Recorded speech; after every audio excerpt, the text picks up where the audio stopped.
শুনো, আমরা যেটুকু কাছে করতাম এবার এটাই হচ্ছে, এটা তো হারাবে।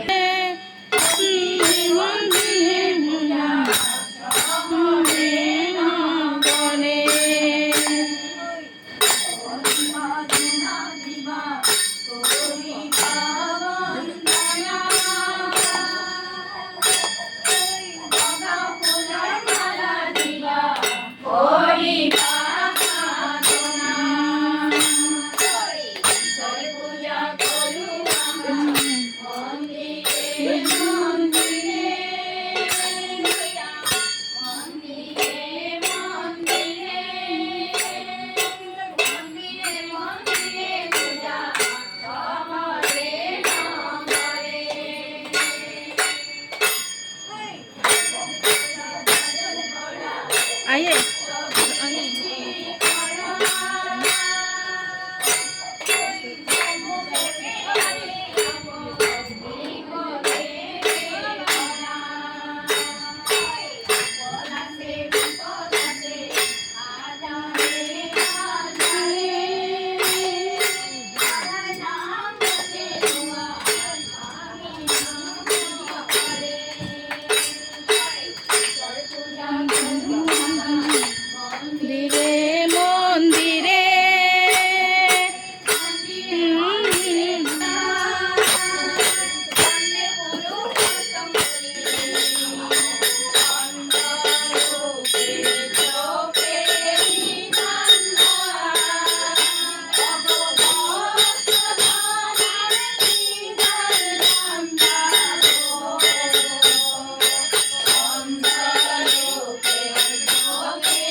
হয়ে গেছে বাবা।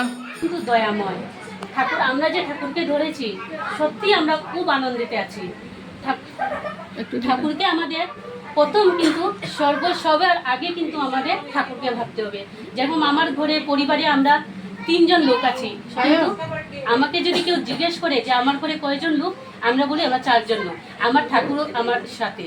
সর্বপ্রথম যখনই আমি যা করব তাই যেন প্রথম ঠাকুরের জন্য করি।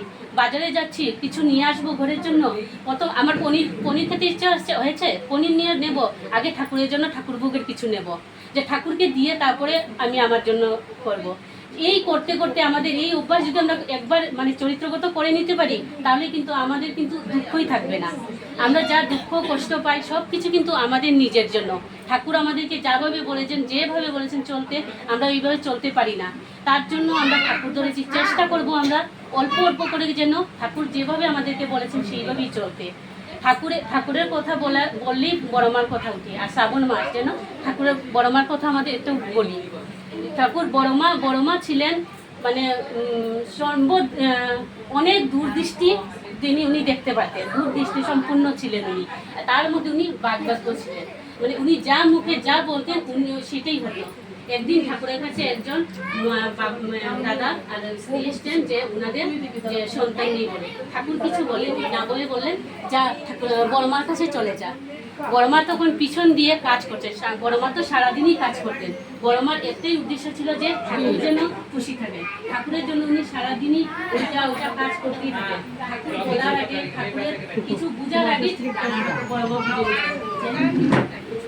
কি করবো কি